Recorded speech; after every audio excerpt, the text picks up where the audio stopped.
ECU? Do you bleed purple and gold? Are you ready to hoist the colors? Hoist the colors!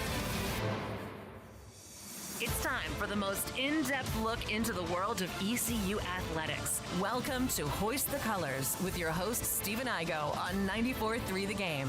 Watch the show live on Facebook and at 943thegame.com. Here's Stephen Igo. Welcome in. It is Hoist the Colors. It is Thursday, June 12th, one day away from the start of the College World Series in Omaha. We'll touch on that over the course of the next hour.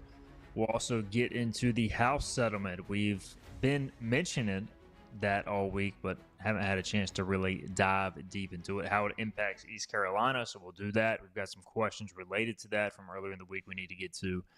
As always, we are live on YouTube, X, and Facebook. So if you've got a question, a comment, a concern on that front or any front, drop it there and we'll get to it over the course of the show. Also, we'll continue our football opponent preview. So to give some behind the scenes, we were trying to go in order here. Our Coastal Carolina interview is being pushed to next week because, well, they're busy in Omaha. So we'll table that to next week, but we'll talk BYU today. We'll catch up with Jeff Henson of Cougar Sports Insider, part of the 24/7 Sports Network. A lot of big things going on with BYU recruiting. They've got high hopes, but also a bit of a messy situation with their quarterback, standout Jake Retzlaff, uncertain what his playing status will be. And so we'll get the latest from Jeff on that. We also have some newsworthy items to address at the top of the show. We've got Philip Pilkington, who is producing today's program back in the 94.3 The Game studios. Philip, you guys have the interview coming up with Patrick Johnson, where he had AAC Commissioner Tim Pernetti on, and he broke on that show that the AAC Media Days will be in late July in Charlotte, North Carolina, which means we're both going to be attending an AAC Media Day for the first time, because typically they're in the middle of Texas or in Rhode Island, which I had no real interest in going to. But when it's in Charlotte, we don't really have an excuse not to go. Yeah, I especially don't, because I got a free place to stay, so I don't have to worry about a hotel room. All it's going to cost me is some gas.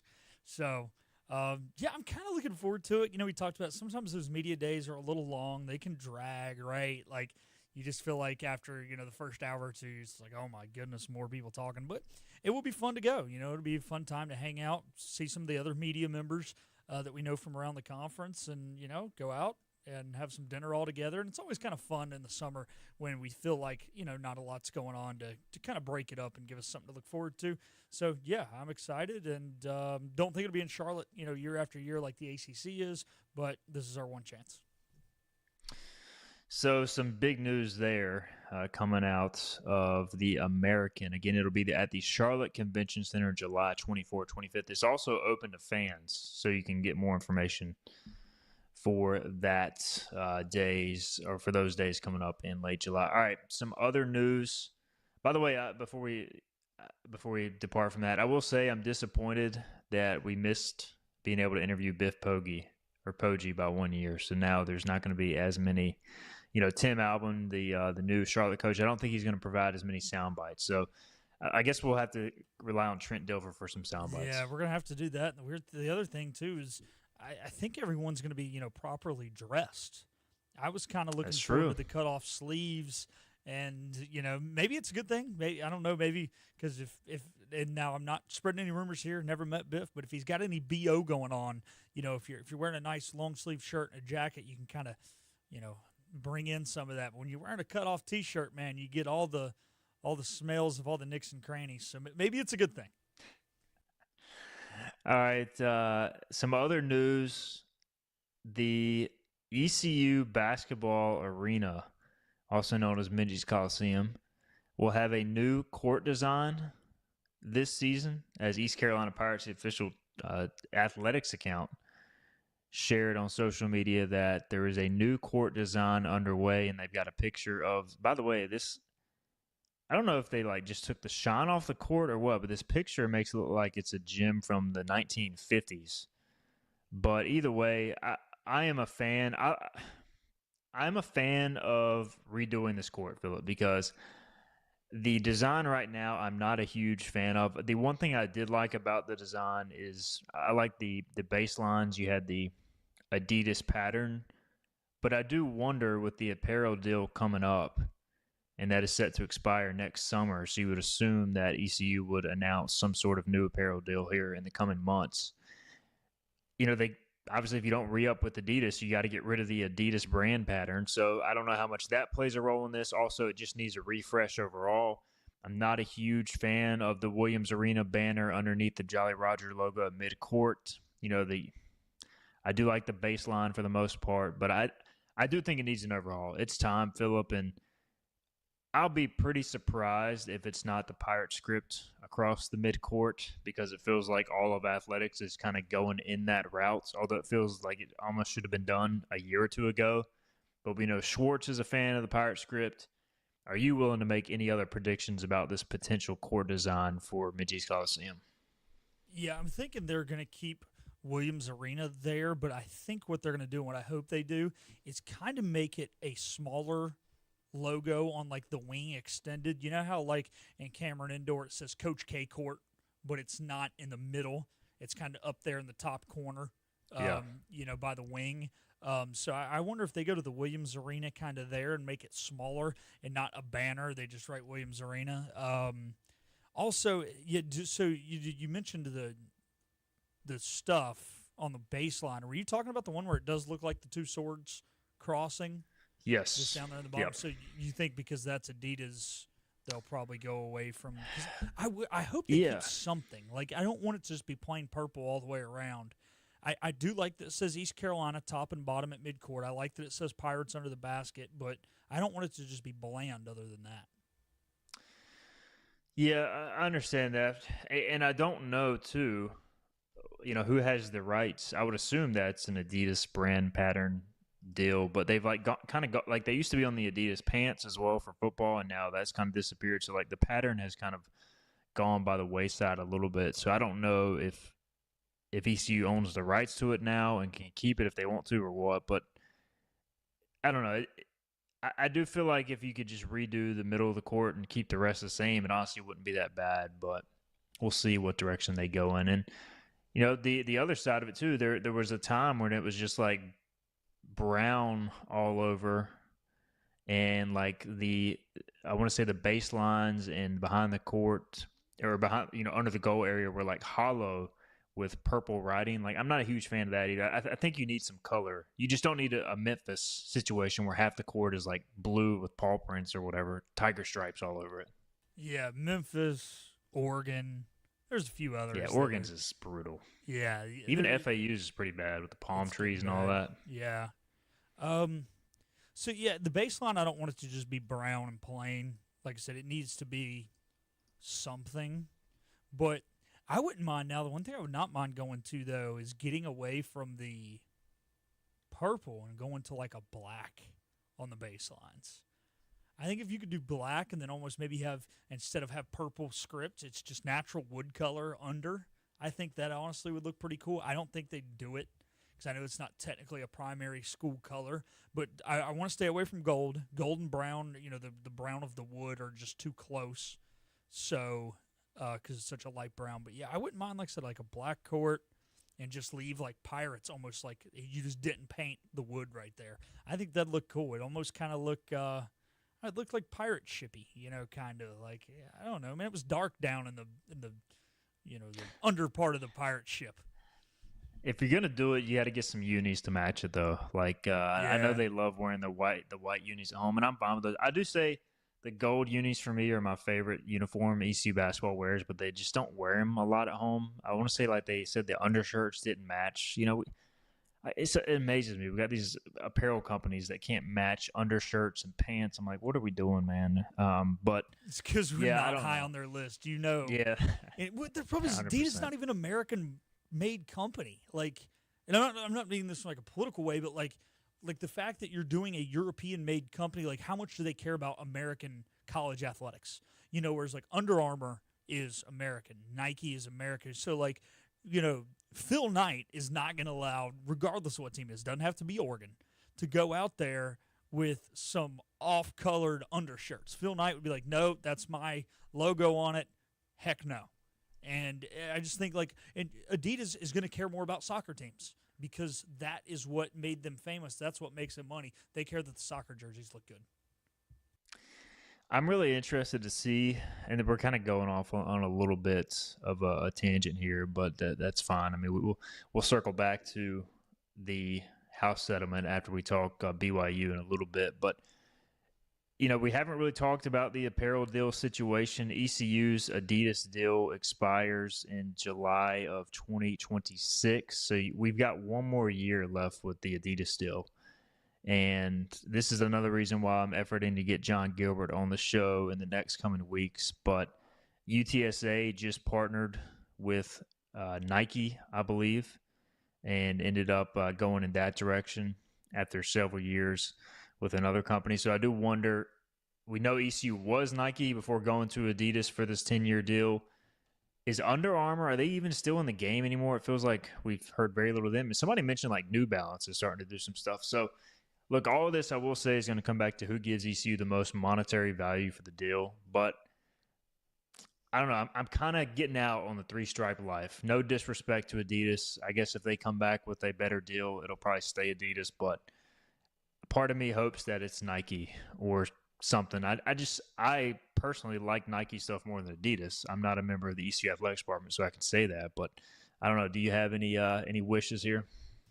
I just want to be treated right when it comes down to, how long it took to get certain guys' basketball jerseys when we had like mid-season editions and some other things, even the beginning of the season. Tape on the back of the jerseys. Tape on the back of the jersey. Like, that shouldn't be happening at the high school level.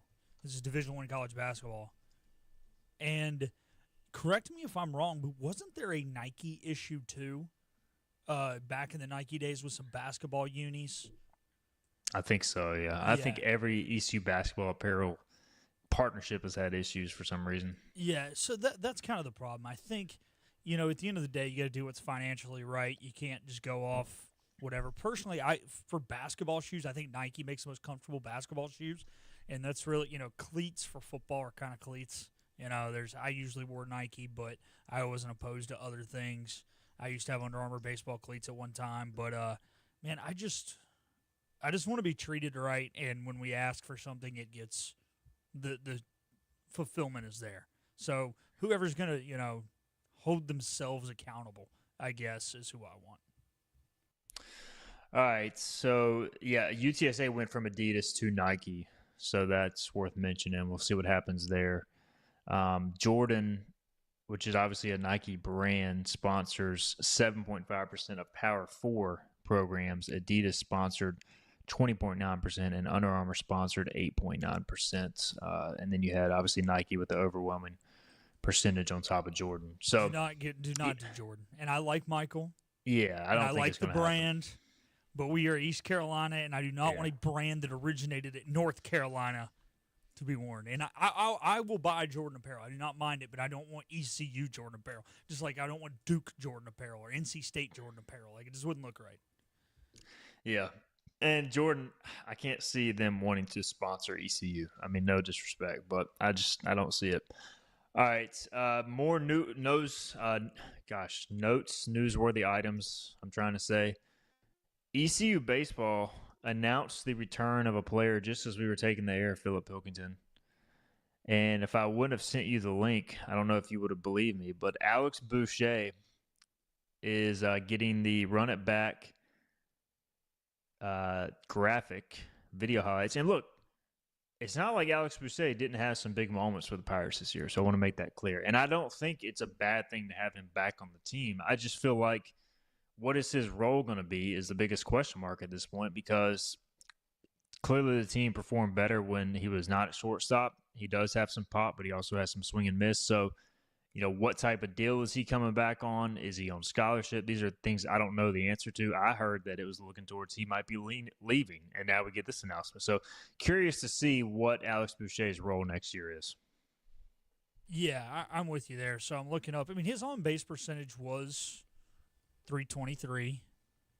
His batting average, it was .251. You do want that to come up. Look, the great thing about Buché is he can make some spectacular plays, but he reminds you that wide receiver who, if he's got a moss, somebody can do it, but can't catch the ball and it hits him right in the hands. I think Buché, if he can bump his average up, 25, 30 points. I have no problem as him in a DH role, hitting 280. If you could get 280 and 15 bombs out of him, that's not a bad spot to be in. Hit him 6th, 7th in the lineup as a DH. And look, all things considered, then he can go in at shortstop or at third or something, right? He can be a depth piece in the infield. It's not like we never want to see him again. Yes, he's left a bitter taste in our mouths, but look at his previous 2 years. This is not an ongoing issue. It's not like he's always had crazy amounts of errors. Do I think we could upgrade at shortstop? Absolutely. Would I prefer him not to be the starting shortstop? Yeah, but you can't tell me the guy's a bad rotational piece to have in the infield, because at the end of the day, he can make some spectacular plays, and I don't see him, even if he did start having 21 errors again. This law of averages say that's not going to happen again. However, it probably would be at 12 to 13, which is still too high, but again, I would take him as a DH. So here's my thing with Buché. If he is a right-handed pinch hit option, platoon DH, I am fine with it too. But you look at the numbers, the errors. Look, he's not a shortstop. We said that. They got to find a way to limit the swing and miss if he's going to be anywhere close to a full-time player. I just ran the numbers. 32.5% strikeout rate this past season, which is just astronomical. That's too high for a full-time player, and I like Alex a lot, but he would be the first to say he swung and missed too much. So, that's counting plate appearances, walks, sac flies, all his plate appearances, 32.5% strikeout rate. So that was the issue with Alex, along with the errors last year. All right, we'll get a break in. We'll talk more on that later. We'll talk house settlement later. We got to talk some football next. BYU preview with Jeff Hansen on the other side. This is Hoist the Colors. The team of Flatlands Jessup is working overtime to help ensure that Eastern North Carolinians like you get the health insurance help you need this open enrollment period. New legislation passed, meaning more people than ever qualify for affordable coverage. Let us help you today. Are you ready to tackle those yard and garden projects? Come by East Carolina Tractor and Fleet, your local Coyote dealer, and check out their great selection of residential and commercial Coyote tractors. From zero-turn mowers to compact tractors to skid steer loaders, they've got you covered. Some with 0% financing for qualified buyers. Stop by your hometown Coyote dealer, East Carolina Tractor and Fleet, across from the Pitt County Fairgrounds, or online at ectfleet.com. East Carolina Tractor and Fleet. We dig dirt. Tax credits are back. Get a 30% tax credit, up to $2,000 off your new Mitsubishi electric heat pump install. Let Comfort Master help you take advantage of the tax credits with a qualifying Mitsubishi electric ducted heat pump or non-ducted Mitsubishi electric mini splits. Mitsubishi electric mini splits are ideal for bonus rooms, garages, or sunrooms. If you need a new HVAC unit, call Comfort Master today. Call Comfort Master. Call Comfort Master. At Parker's Barbecue, our family has been serving your family for 3 generations. For that, we say thank you. Blessing families every Thursday. Kids eat free all day. That's the Parker's way. Legendary food served from our 3 locations. Always quick, always delicious. That's the Parker's way. At Parker's, our mission is to impact our customers through Christ-like service in a way that feeds them both physically and spiritually. That is the Parker's way.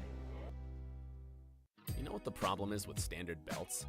Usually you have to choose between too tight or the opposite, too loose. But with Anson Belt and Buckle, you don't have to choose. We got rid of the holes and instead have a track system designed for micro-adjustability. That way you can enjoy a perfect fit every time. Anson Belt and Buckle. Find your perfect fit today.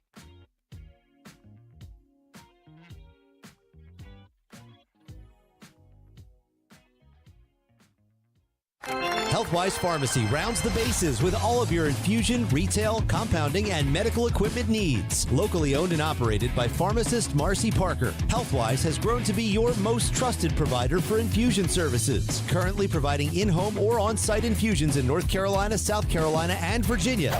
Visit Healthwise Pharmacy at 615B South Memorial Drive or call 252-295-0059 to speak to a patient service representative to find the option that best suits your needs.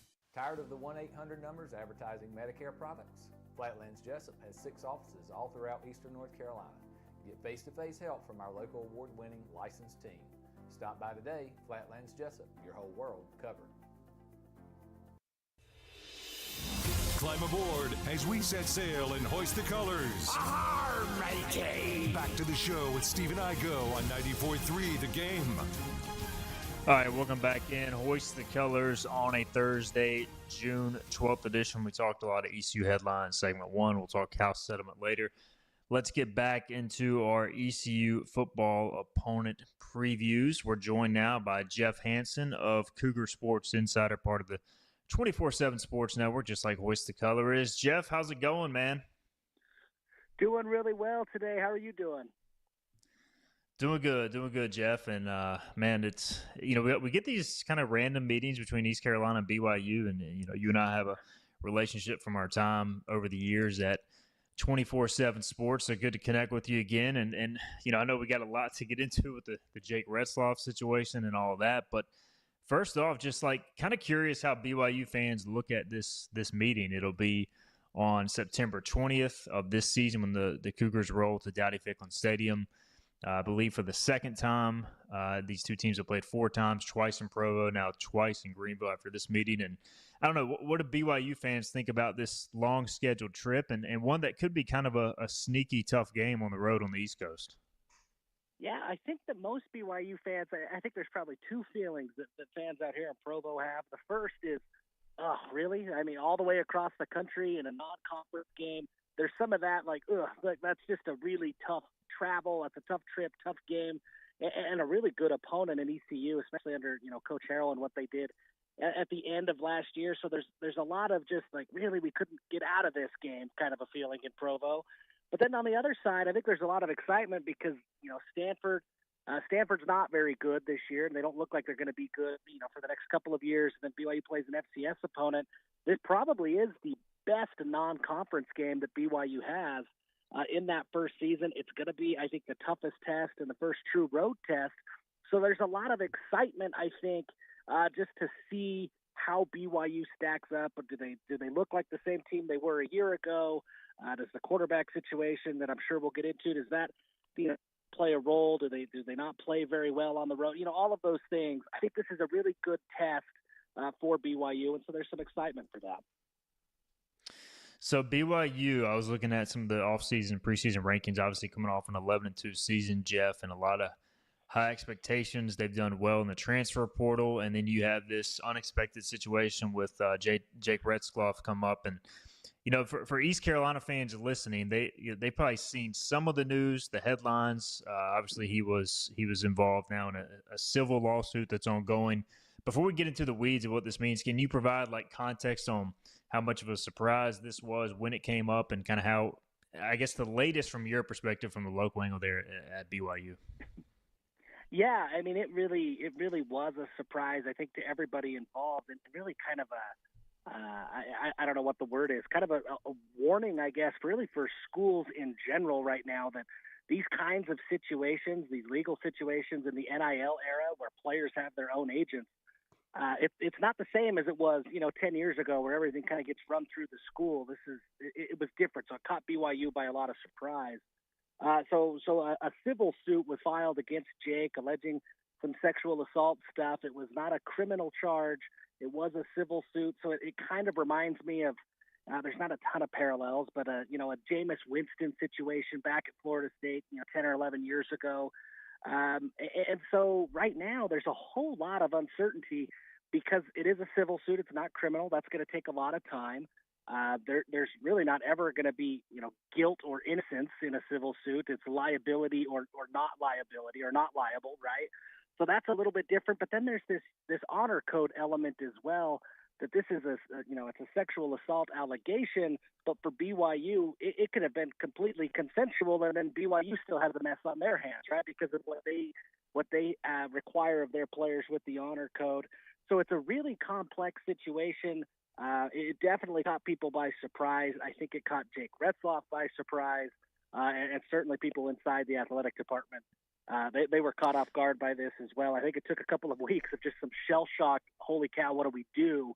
And even now, I think Jake is working out with the team still, but there's a whole lot of uncertainty about, does that last throughout the summer? Is there a suspension? Do they say, hey, leave of absence almost, of go figure this out. There's a lot of layers and a lot of possible solutions, and I don't think anybody knows exactly what those answers are going to be yet. Yeah, I was going to ask. It's almost like, there's a scenario, I guess, where BYU could let him play while the civil suit is worked out. But as you mentioned, like with the status of the school and the institution, it seems like maybe that would be unlikely. But it's just a lot of layers to this. So it's almost like, at what point does BYU kind of need to know an answer on Retzloff and what approach they want to take? Like, I would assume going into preseason camp, they want to have an idea of, all right, is he going to be our quarterback, or do we need to start getting somebody else ready, right? So, like, would that be maybe the time frame of when BYU needs to know? I would think so, because I think that there's really three possible outcomes if you take it at a really high level. Jake Retzloff plays, and this isn't looming overhead because it's all dropped or whatever. That's one outcome. Jake Retzloff is liable. It's all true. All the allegations are exactly right, and he's suspended or kicked off the team.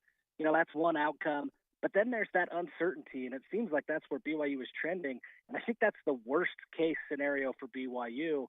If it's a week-to-week thing where coaches and players are being asked the same thing every single week, where teammates don't know who their quarterback is going to be from week 2 to week 3 to week 4, I think that's BYU's worst-case scenario. If Jake doesn't play, I think they've got quarterbacks in the room, and they've got a good enough team that they can, as long as they have time to prepare, they can withstand that loss.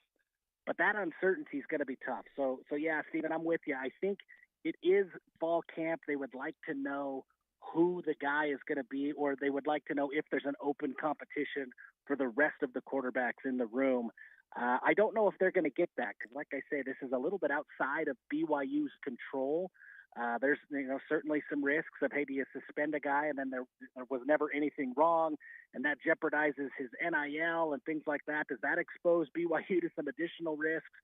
It's a different scenario and a lot of complexity. So I don't know that BYU will be able to force the action by fall camp, but I think that's their ideal scenario. They would really like to have an answer by the beginning of fall camp.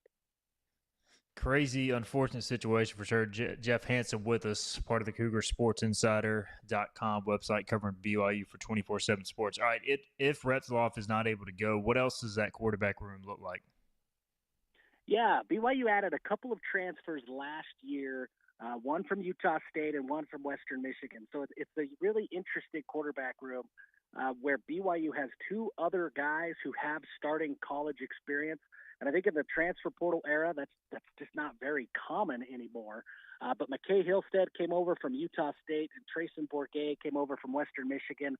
They're both young. I think that they're not NFL guys, but they both have proven that they can be successful at the college level, albeit at a lower level than where BYU is at right now. But I think they've shown that they can be productive and they can run an offense. I don't know that they're going to be the kind of guys that BYU, gives them the entire mantle of go and win games, put everything on their shoulders. But I think that they have enough trust in those guys that they don't have to work around the quarterback very much. They trust that they will make the right plays, deliver balls on time, and not lose the games for BYU. And if you look at the rest of the roster that BYU has and the defense that they have coming back, that might be enough to be a very good team in the Big 12 this year. They have a really stout defense with a lot of returners, and they've got a lot of weapons that are coming back from last year's team. They just need a quarterback who protects the football and delivers things on time and orchestrates that offense a little bit. They don't need somebody to throw for 4,000 yards to be successful. So I think there's some confidence that BYU will still be okay with or without Jake. We're visiting with Jeff Hansen, covers BYU. What does the rest of that offensive skill-wise look like? And then I just remember being in Provo a couple years ago, Jeff, like walking down the field pregame, seeing the size of those offensive linemen. I'm sure many of them have changed, but they're always just huge in the trenches. So how is that group shaping up offensively? Yeah, the offensive line, it's that same story. There's a lot of big boys there along the entirety of the offensive line. They lose a couple of starters. Both of their tackles are gone. They feel comfortable with the guys that they've got. I think if you were to give the coaches truth serum, they'd say they probably got 6 or 7 deep right now that they feel good about.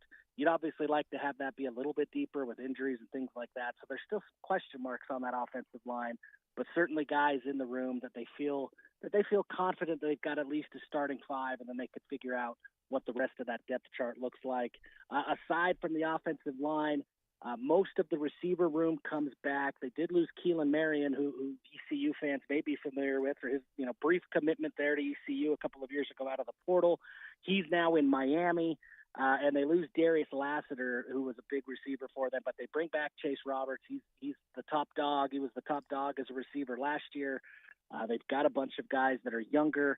Cody Hagan is a former four-star guy who came to BYU over USC and Utah back in the Pac-12 days. That there's a lot of confidence and optimism about his future. He served a mission for the Church of Jesus Christ of Latter-day Saints. And kind of redshirt last year as he shook off some of that mission rust after being away from the game for 2 years. Now he's healthy, he's in shape, and he looks like he can have a really big role in this offense for BYU. And then at running back, LJ Martin is back and healthy.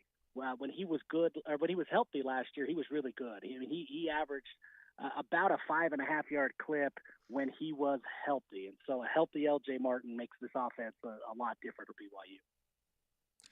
Yeah, not a surprise, Jeff, to see Keelan leaving for, it seems, more money. I can tell you he showed up to ECU, moved into his apartment, and then got a call from BYU, I think with a better offer. He ended up leaving before he ever stepped foot in class. So that was a crazy story. But he's obviously a talented player. There's no doubt about it. And then defensively, look, we know BYU, when they're really good, they're stingy on defense. They're strong, physical. How is that side of the ball looking as well?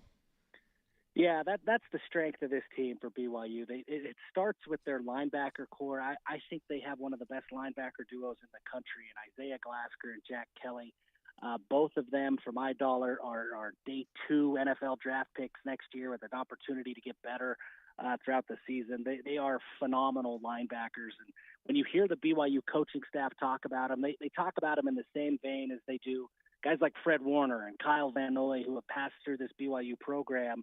That's the kind of comparisons that Kelly and Glasker draw in Provo. They're very, very good.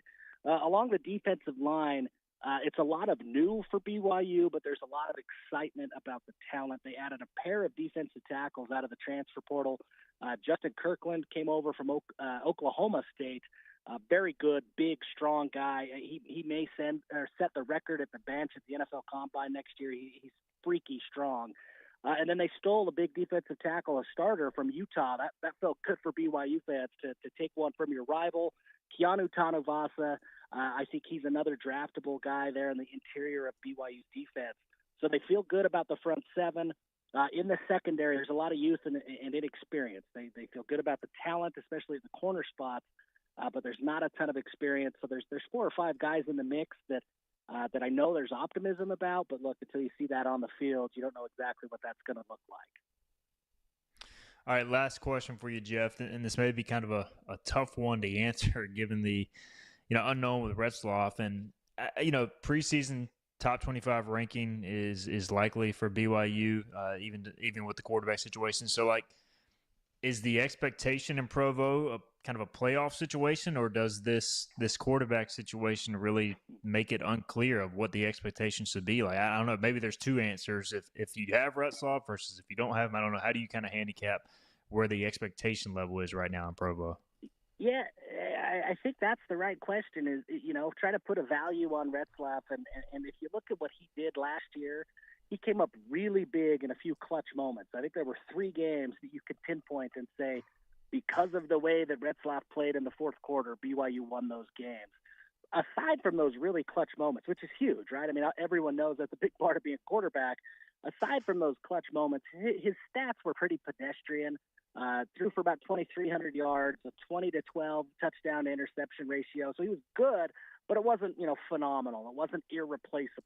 But those clutch moments, I mean, that's football, right?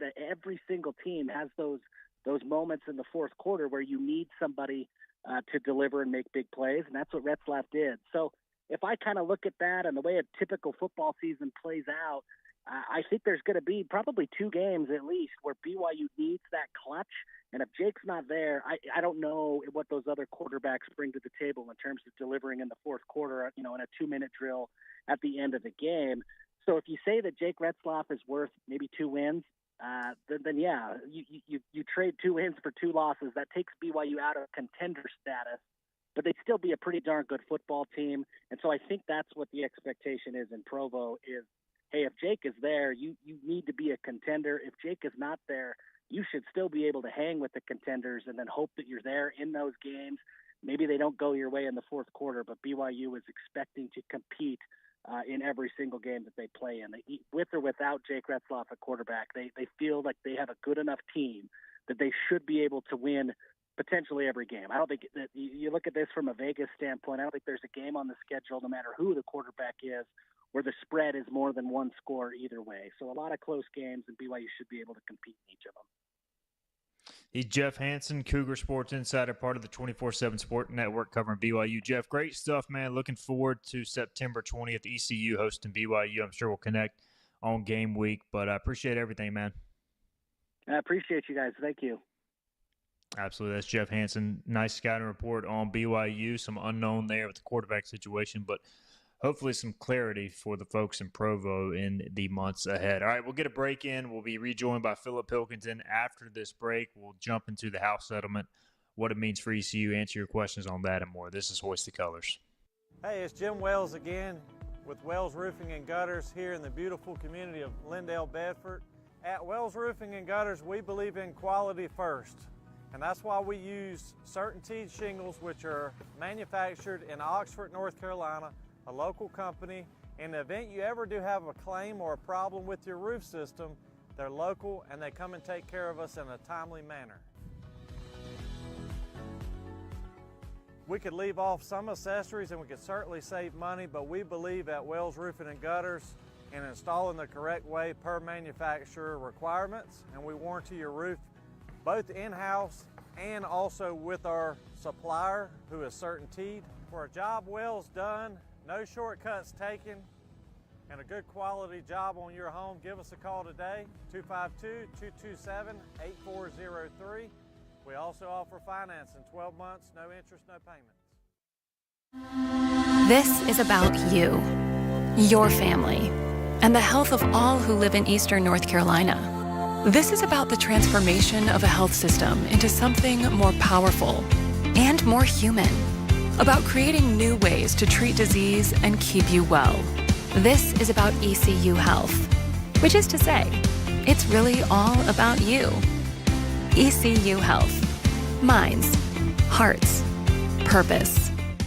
You have a choice when you invest in insurance, and when you choose First State Insurance Advisors, you're working with people you can trust. Clark Stallings has deep ties in the community. His team, including Keaton Smith, Regina Asby, Phil Leva, Max Joyner Jr., Max Joyner III, and Ginger Smith, provides knowledgeable and professional advice. First State Insurance Advisors is an independent insurance agency. They offer all types of personal insurance as well as various types for business. Call or email First State Insurance Advisors today. We want to be your trusted choice agency.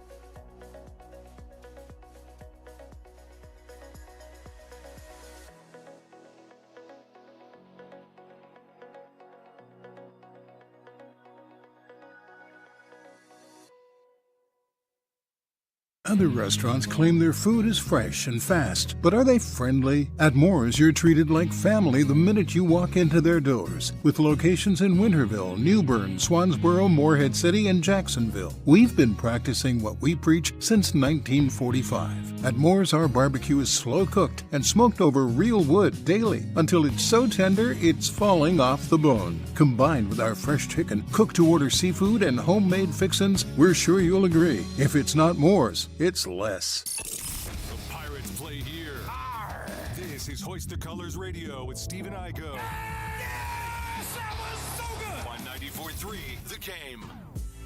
All right, welcome back in. Hoist the Colors. Always enjoy these off-season football previews. Appreciate Jeff Hansen for diving into BYU. We'll do Coastal Carolina next week. We'll also try to hit Army, and also I guess we'll try and get Corey Glore back on for Tulane, since we don't talk to him enough. We can rib him a little bit about how the AAC Baseball Championship went as well. All right, we've got Philip Pilkington back in the 94.3 The Game studios. We're going to discuss the House settlement, and we'll do that now because we finally have some time. There was a question from Cameron I want to get to, but first, just kind of the general overview here. Look, this has been long in motion, and the short explanation is, without getting into all the weeds, is now East Carolina, along with every other NCAA institution that chooses to opt in, which should be most, if not all, the FBS schools, will be able to pay players directly through revenue sharing. And essentially, the Power 4 programs have a cap. Everybody has the same cap of $20 million or so dollars. Now, if you're in East Carolina, which has less TV revenue and less ticket revenue than some of the premier programs, you're not going to be able to pay that much. You're probably going to pay more in line with what schools from your conference or similar are going to pay. For example, the projected rev share per an NCAA report last year going into 2025 projected that ECU would have an estimated annual rev share of $4.1 million for 2025. Now, this is a projection, not a fact. And so we do not know what ECU is going to pay to its student athletes. And the schools can also disperse the money however they want to as well in terms of rev share. So, for instance, the general model discussed is this: 75% of your rev share number. So in this instance, 4.1 million. 75% of that would go to football. 15% of that would go to men's basketball. Those are your two highest revenue generating sports in the vast majority of cases. And then you would give 5% to women's basketball, and then 5% to other sports. Now, my understanding is other sports for ECU is essentially going to be baseball, because baseball is not a revenue-generating sport, but if you know ECU baseball, you know a lot of people care about it. So that's kind of your general breakdown. Philip Pilkington, we've discussed this. We knew it was coming, and I don't know, like obviously until I know what ECU is spending and how they're spending it as a public institution, I'm going to assume these numbers are going to be out in the public, retrievable at some point. I think we'll have a better understanding of how it all breaks down then. But I don't know. For me, my question is this: how does ECU fall in comparison with the top of this conference? Because I think most ECU fans want to win a championship. Well, to do that, you at least have to have a comparable number to Tulane, to Memphis, to South Florida, to UTSA, to those caliber programs. And Tulane is a private institution. I don't know if we'll know what they spend. Memphis, USF, UTSA, they're all public, so we should know. But those are my biggest questions: is where does the rev share come in for those programs versus ECU and the bottom of the conference? I think that's a fair question. And, let's pretend, and now what I'm going to say is not true. Not every team's going to bring in the same exact amount of money. Yes, via TV contracts they will, but there's donors and all that. But the one thing that East Carolina isn't a little bit of a benefit of is a lot of our sports, our non-revenue sports. Yes, there's ones that we have to play in conference, volleyball, but hey, everybody's in the same boat. Soccer, hey, everybody's in the same boat. But let's talk about tennis. Let's talk about golf. Let's talk about track. The fact that we can bust to so many schools and that we are very good at, I think, keeping our cost down for those sports will hopefully create us other opportunities. Because when you look at some of the places like Birmingham, Alabama, it's not near a lot of other universities. You look at some of those schools out west, they're not as close to other universities. And we get to send golf to NC State or to Virginia or things where they are very short rides. A lot of times we take the smaller vans, not the buses. So I'm hoping that will add up and allow us to pay more athletes, because that's where all of this is going. This has been the argument for years is, football players say we bring this money into the university, we should get paid. Well, it's not like the university just pockets the money and sits there and rolls around, in a bed full of $100 bills. No, it's going to fund girls soccer, boys tennis, things like that. So hopefully, and maybe that what I'm bringing up is just a small portion, but if you can add up a lot of little wins here and there around the conference, it can make a big difference. You've just got to find a way to cut cost. You cut some corners here and there, and hopefully that'll pay out. But I have no idea where we're going to be. I would guess it's middle of the line though. Memphis is going to be Memphis, right? But then also think about football. There's 2 schools in our conference that probably won't be able to do this at all. So that is a benefit, of course. Upper middle is where I would assume ECU comes in. Hope they come in, if not higher. Yeah, eventually. Look, this is a topic for another day, but you would like to see the real non-revenue sports, including baseball, go to just a regional conference schedule and let football, men's basketball have these big conferences where you travel. I mean, there's no reason ECU volleyball should be playing at South Florida, at FAU, at Temple, at North Texas, at UTSA, at Wichita, at Tulsa. Like, that's just a waste of money for everybody. And that's nothing against volleyball. There's no reason ECU baseball should be playing at UAB every other year. I mean, there's plenty of schools around here that could form a big conference, but that's a whole other story. Cameron says power conference schools are expected to pay football programs 75% of the $20.5 million pool. These basketball-only schools will have a massive advantage.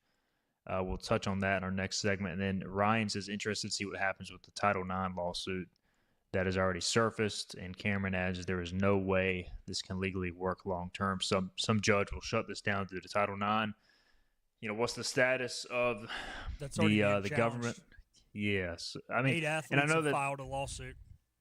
And John Gilbert said as soon as this House settlement passes, there will be lawsuits. But, you know, it comes down to Title IX is equal opportunity, not necessarily equal revenue. And if you're basing your revenue share based upon what sports bring in revenue, you know, that would seem to be you can get away with that. But I guess that's for the courts to decide, not us, Philip. So I don't know. This is going to be a mess. It already is a mess. It has been a mess. I still think it's going to take collective bargaining agreements between football programs, and eventually football will break away from the NCAA. I don't know what the timeline is on that, but to me, that's where this all ends, and we're just trying to find a way to keep it somewhat together in the meantime. Yeah, I agree with you. I think there is going to have to be a CBA and then with that, there's going to become a players' union that gets into this, and it's going to be former players and it's going to be current players. Obviously, the current players will have a higher turnover rate than it does at professional sports, just solely because of 4 years of eligibility as opposed to, you know, infinite eligibility, obviously, at the professional ranks. But I think that's what's going to have to come down to it until you get that CBA. It's going to be the wild, wild west. It already is, and we think it is now. Well, buckle up because it's about to get a lot worse with this, with the lawsuits, and just, you know, people trying to cut corners. Look, you can say, what is it, $20.5 million, and you know what? Iowa State might spend $20.5 million. Alabama and Ohio State are going to find a way to spend $40.5 million. I mean, it's just the truth, and you know they're going to find loopholes in this deal.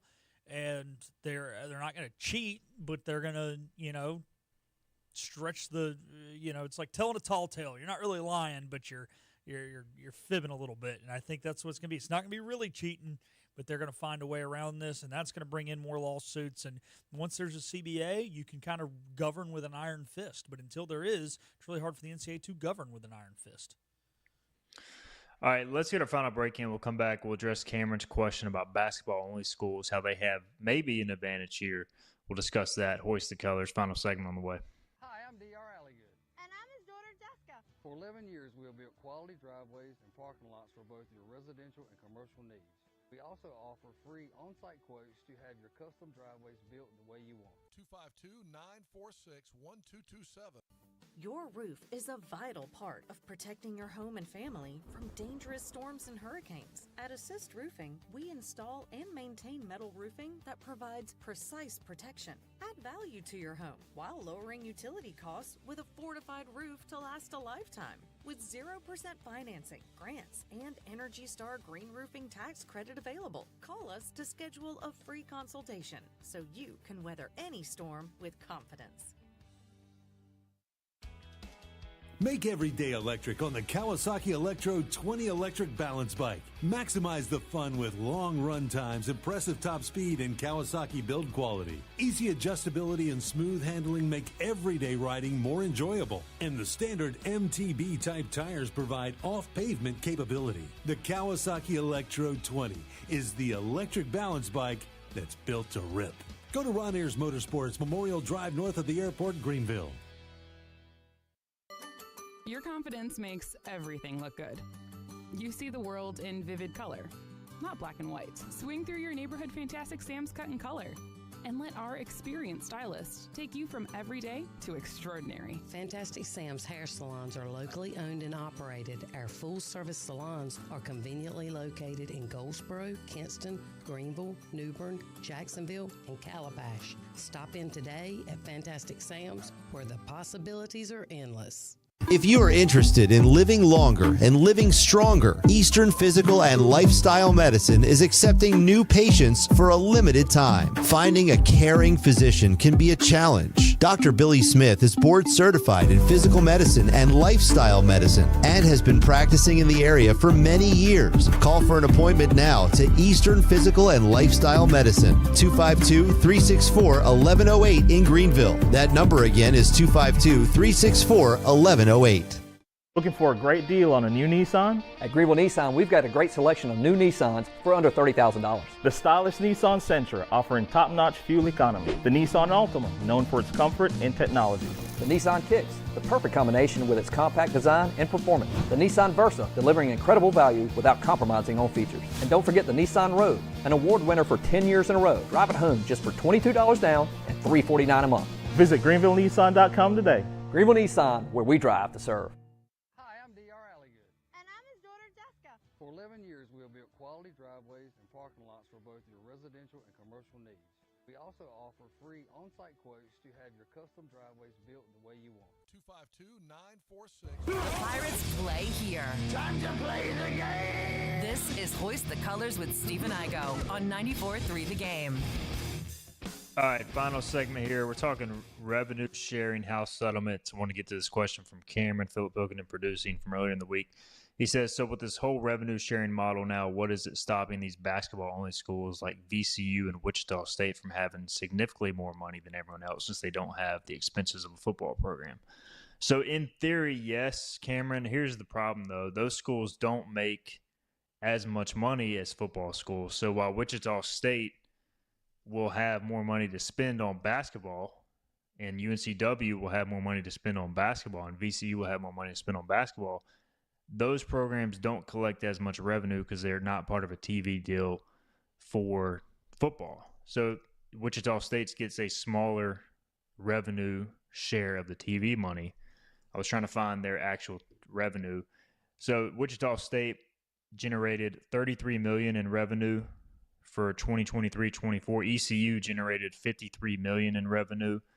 You know, like an Ole Miss generated $150-something million in revenue versus like a Big East team, St. John's, generates $40 million in revenue. So though they will probably spend more money than an ECU, than a other school that has to deal with football, but you have the caveat of not having as much money in general. So it's a pros and a cons, Philip, is what I'm trying to say. I don't know if I explained that really well, but like certainly UNCW is going to spend the vast majority of their revenue on basketball, but that doesn't mean they're going to have more basketball money to spend than ECU because they still make less at the end of the day. So I don't know. It will still vary by school to an extent.